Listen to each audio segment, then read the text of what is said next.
අයිබෝවන් අපි අදාව පෝතල්ගොඩ ගමට මගේ සංචාරකයන් ඇවිදින්න යන්නේ.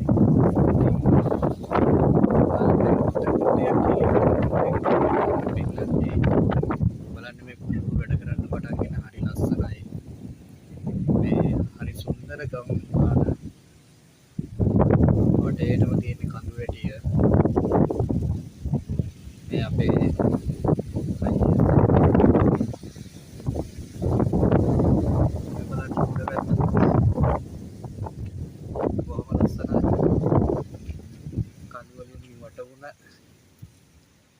ගම්මානක තමා අපි ඉන්නේ.